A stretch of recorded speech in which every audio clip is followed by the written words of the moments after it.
Imagine waking up one day and discovering that 96 shiny new homes had been built, not around your property, not across the street, but directly on your land. Homes you never gave permission for, roofs rising where you once chased fireflies as a child. That nightmare wasn't fiction for 62-year-old Marjorie Whitfield in Macon, Georgia. It was her reality. For Marjorie, land was never just dirt and grass. It was her family's story written across 40 acres. Her parents, Ernest and Lorraine Whitfield, had worked themselves raw in factories and farms, paying off the land little by little until it was fully theirs. She remembered her father's words like scripture: "They can print more money, but they'll never make more land. Protect it, Marjorie. Promise me." As a girl, she'd wander barefoot through the pine trees, her mother calling her in for supper as the fireflies lit up at dusk.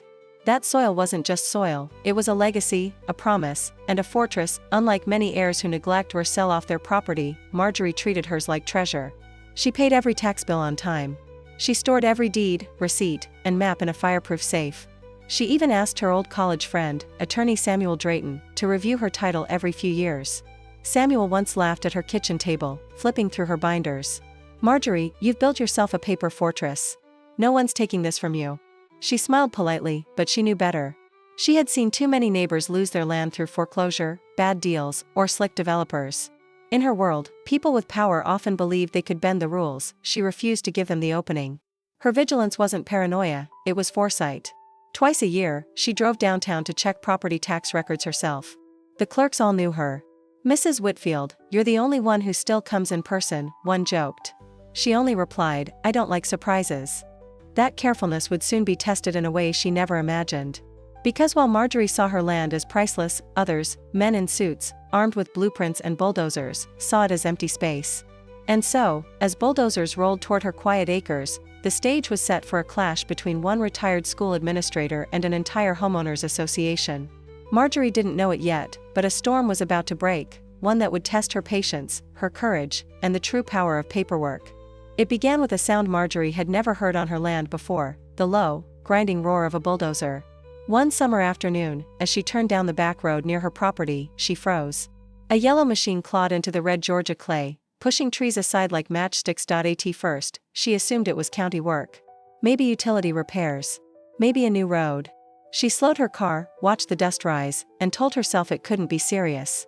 But a week later, she returned to find neat rows of survey stakes piercing the ground like wooden spears. The smell of wet concrete filled the air. Men in hard hats moved with purpose, pouring foundations. Marjorie's stomach dropped. This wasn't maintenance. It was construction. She pulled her car to the side and waved down a man in a neon vest. "Excuse me," she called, trying to steady her voice. "What's happening here?" The man barely looked up from his clipboard. "Subdivision, ma'am. Lakewood Meadows. 90-something homes going up. Gonna be beautiful." Her heart skipped. 90 homes, she repeated. "On this land?" "Yes, ma'am. Should be done in no time," he said, already walking away. Marjorie sat in her car, staring at the machines tearing into her land.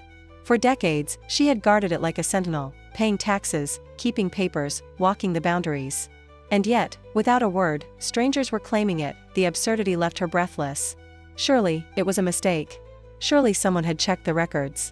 No developer would be reckless enough to assume land was free for the taking, right? But as the days passed, wood frames began to rise. Roof trusses followed. Then siding. Each time she drove past, another piece of her legacy disappeared under shingles and vinyl siding. When she told friends at church, they shook their heads in disbelief. "They can't just build without asking," one woman said. Marjorie opened her yellowed folder, spreading deeds and tax receipts across the table. "They didn't ask," she said quietly. "And they didn't check." Still, the congregation exchanged doubtful glances. After all, who builds 90 homes on stolen land? What Marjorie didn't know yet was that the Lakewood Meadows HOA, led by a man named Clifford Myers, believed her land was unclaimed. A clerical error decades ago had blurred the records. To them, her property looked like a blank canvas. To her, it was a battlefield waiting to ignite. To the Lakewood Meadows Homeowners Association, the land wasn't history, it wasn't legacy, it was opportunity. Where Marjorie saw childhood memories in her father's voice, Clifford Myers saw cul-de-sacs, rooftops, and profit. Clifford was the president of the HOA, a broad-shouldered man in his late 50s with salt and pepper hair and a salesman's grin. He had built his reputation in Bibb County as someone who got things done. If paperwork stalled, he pushed through. If rules got in the way, he bent them. At luncheons with developers, Clifford was charming. He promised quick approvals, smooth deals, and a thriving community. He often bragged, "Momentum is everything. Families don't buy hesitation, they buy progress." When Hanover Construction, a mid-sized builder, pitched expansion in Bibb County, Clifford jumped. Lakewood Meadows would be his crown jewel: 96 dream homes, manicured lawns, a clubhouse, even a swimming pool at the center. At a ribbon-cutting event, cameras flashed as Clifford announced, "We're not just building homes, we're building a legacy neighborhood. A place people will remember as a model of progress." The audience clapped politely. But behind the applause, a few contractors whispered about unclear records. One junior project manager pointed to a faded county plat: "Parcel 1467 still has a name attached, Whitfield." Clifford waved it off. "Paperwork error. Probably some old farm that's long gone. We'll clear it up after the build." That was Clifford's style: start fast, fix later. His board followed his lead, trusting his bravado more than the boring grind of due diligence. As bulldozers cleared trees and surveyors pounded stakes, Clifford imagined himself shaking hands with mayors and bankers, his name etched into the county's future. He saw dollar signs: more homes meant higher HOA dues, more power, more recognition. And to the families eager to buy? Clifford painted the dream: stronger schools, safer streets, property values soaring. Lakewood Meadows will be the place to live in central Georgia. They believed him. Why wouldn't they? He wore confidence like armor. But arrogance is a dangerous blindfold. Clifford believed they were too big to fail. He believed if ownership issues surfaced, they could settle with a check. After all, who would dare to fight an HOA, a construction company, and a neighborhood of 96 families? What Clifford didn't realize was that just a mile away sat a quiet woman with decades of tax receipts, court filings, and a will of iron.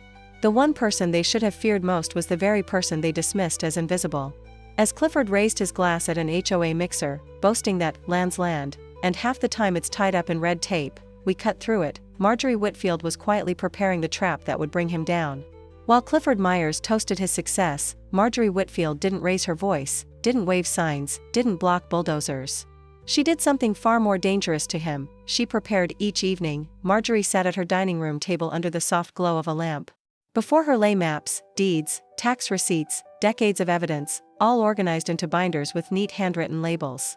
She circled dates in red ink, cross-referenced plats, and annotated boundary maps. Her cousin Thomas once asked why she didn't call the news, why she wasn't chaining herself to a tree like activists in Atlanta. "Because they expect noise," Marjorie replied calmly. "Noise fades. Paperwork doesn't." She started documenting everything. Every truck that rolled in. Every concrete pour. Every "sold" sign hammered into the ground. She filmed quietly from public roads, her voice low but steady. "Lot 12, framing completed.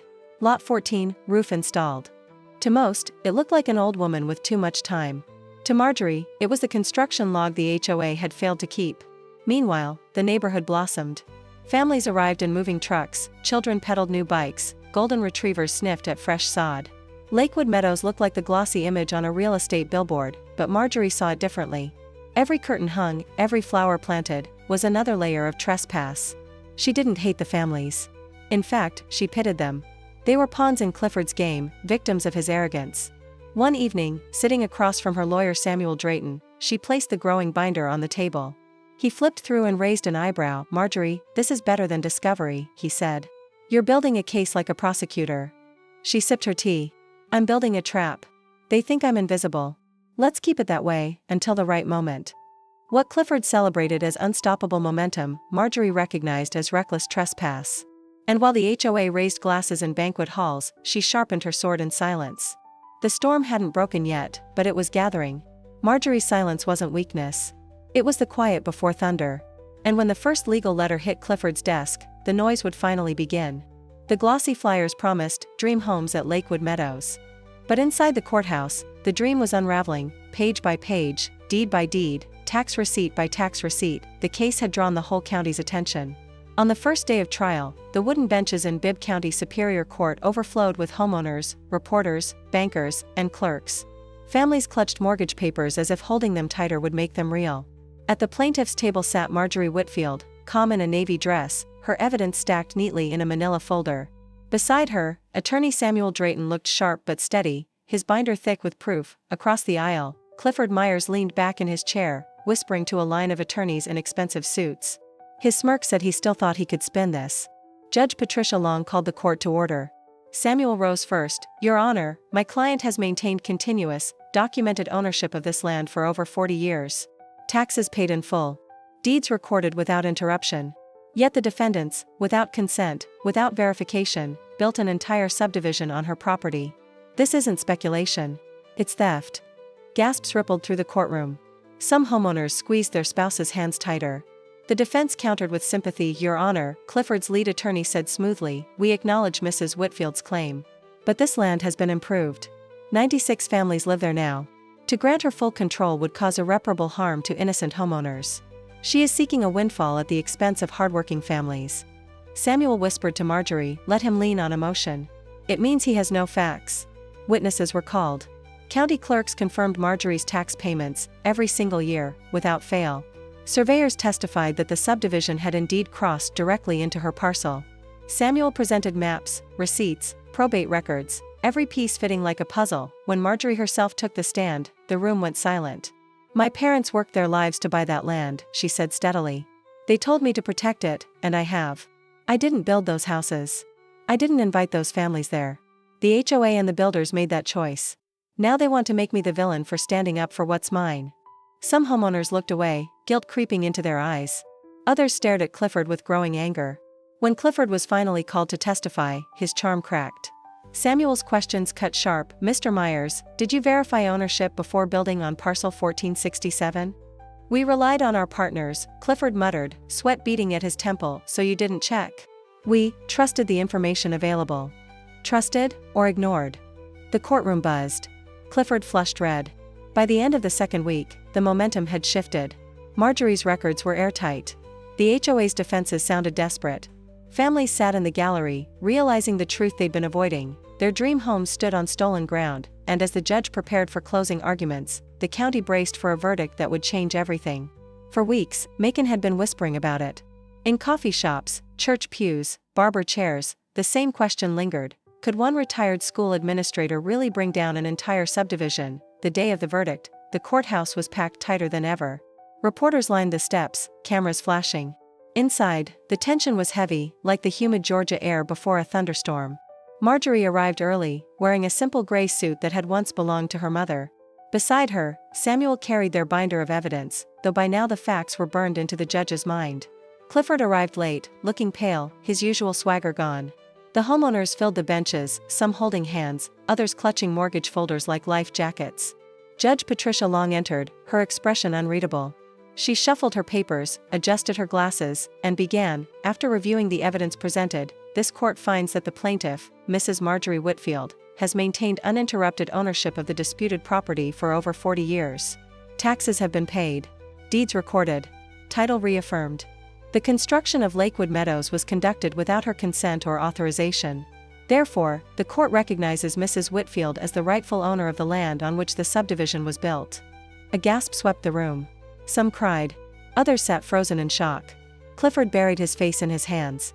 But the judge wasn't finished. As for remedies, homeowners will not be immediately displaced. Compensation and damages must be negotiated between the defendants, Lakewood Meadows HOA, Hanover Construction, and Mrs. Whitfield. Until such resolution, residency remains contingent upon her ownership rights. It was legal language for one thing. The families weren't being thrown out that very day, but their future was uncertain. Outside the courthouse, reporters swarmed.